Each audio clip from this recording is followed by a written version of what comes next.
So check this out, y'all. I did a video yesterday reporting about CM Punk being fired. And I was building with y'all just to get your opinion about it.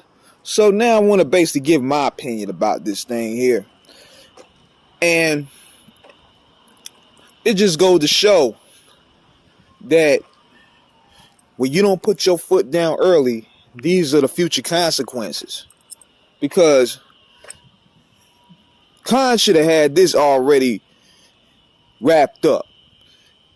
He should have already put this in tinfoil. He should have went ahead and told him, look, we bringing you back, dude.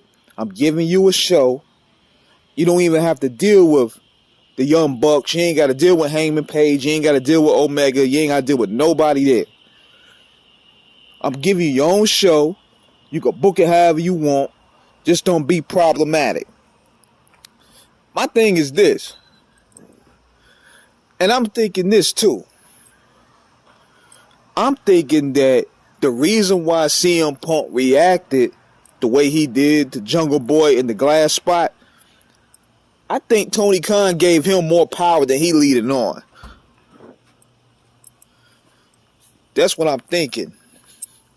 He gave him more power than he leading on. Now, I'm thinking that he probably gave him like a manager position on the fly. That's probably why he was acting the way he was. I'm thinking that's what he gave him, a manager position. Because why else would you be so concerned about what that man do in his match? You know what I'm saying? Why would you be so concerned and adamant about what Jungle Boy does with his own personal match? That's exactly what he did. He gave him a manager position on the low. That's why he had more booking power.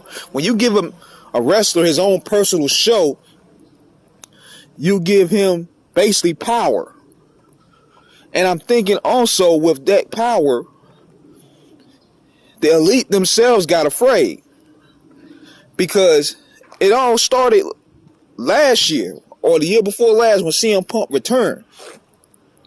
And you really look at those promos from Hangman Page and Moxley and Kingston, you could tell they didn't really want him there in the first place. All that was personal. All that was definitely personal. They do not want him there because what was going to lead to happen, him, Adam Cole, and Danielson, even though Cole and Danielson don't play politics, they were going to be the face of AEW. Now, it's kind of like when Tupac got on Death Row. Niggas got jealous because he became the face of Death Row just by the energy he brought, just by the records he sold. And a lot of people from Snoop and Dre and people that was on the label felt a sort of way. And I understand because, you've been with the company from the beginning. You've been with the company when they got shitted on for deals. You've been with the company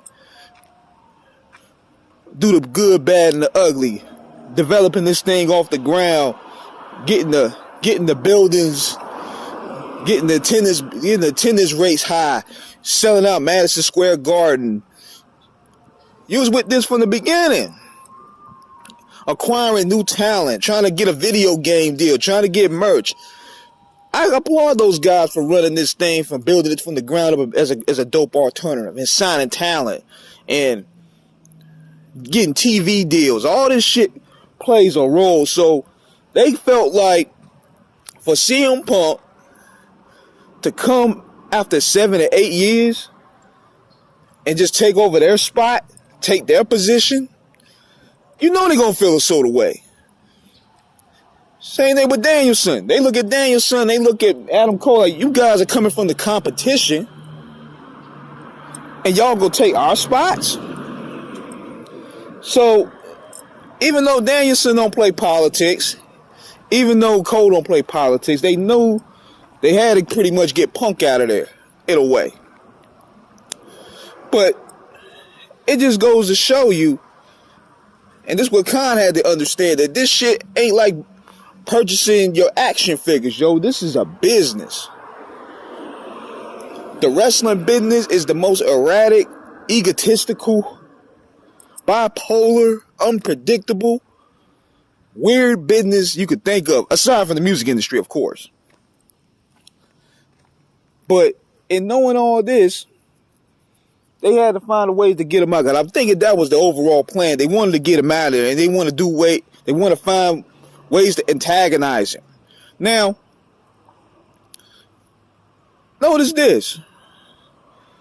All the stuff that happens off the air got reported on air. Like, even when Punk took the shot at Hangman Page, it wasn't on the air. It was off the air. Word got out, and Punk, he figured he wanted to draw an angle with these guys. He figured, okay, let's go ahead. Let's put the shit together. Let's make money off of this deal. They didn't want to do it. So it's like, I understand where Punk coming from on that end. Because it's like, damn, we want this company to grow. We the big stories. We gonna draw the big angle. We gonna draw the big money. Why? You guys don't want to come to the table. Because one thing for sure, you learn that from Vince McMahon, being under the Vince McMahon tree. You learn how to do business even though you ain't feeling a person. These guys didn't want to do the shit. I'm like, damn, and Punk is sitting there like, I'm running a business. Pay attention to those key words that he said in the scrum. I'm trying to run a business. That means he has power. That's why he's taking it a sort of way. So he figured they disrespected his form of authority. And also, he saw how the Bucks reacted to the shit, and they like, damn, man, like, we could draw big money with this feud with the Elite and Punk, FTR and Punk versus the Elite for blood and guts or whatever they want to do. That can draw big money. We could sell our houses. And the way Punk sees it, he sees it as these guys are not thinking, they're thinking indie in the big leagues. When you in the big leagues, man, you gotta think big league. When you getting television deals, it's a totally different ball game.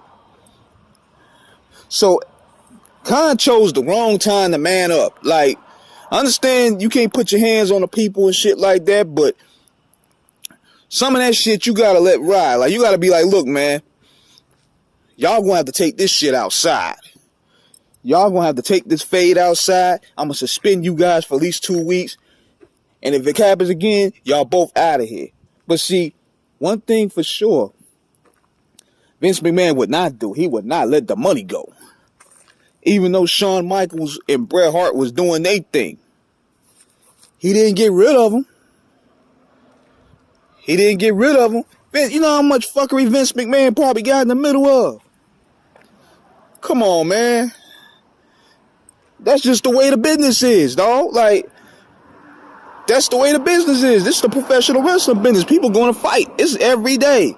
You're dealing with egos. You're dealing with machismo. You're dealing with narcissists. You're dealing with all prima donnas. You're dealing with all this type of personalities. If Khan, what he should have done was, he ain't built to handle this shit himself. He got to find, just like Russo said, he said, you should find somebody that can play leader in the locker room or be the leader in the locker room and straighten these egos out. You hiring Mark Henry and Big Show to be fucking analysts, man. Like, have them big ass dudes go up there and take control. You know what I mean? They'll respect that. You got Arn Anderson there. You got all the vets there. Have them veterans over there. Put them to work. So, at the end of the day, nobody wins. I know people want to say it's great that Punk gone. No, it's not. It is not. It is not, man. Because now AEW, believe it or not, was very interesting with him around. So with him not around, we going back to the goofy shit. That's what a lot of people are saying. That's what Collision was kind of like a balance of the shows. People that didn't like Dynamite wanted to see some kick-ass wrestling. That's what Collision did. But it was a very bad time. Like, he handled it in the wrong place at the wrong time, man.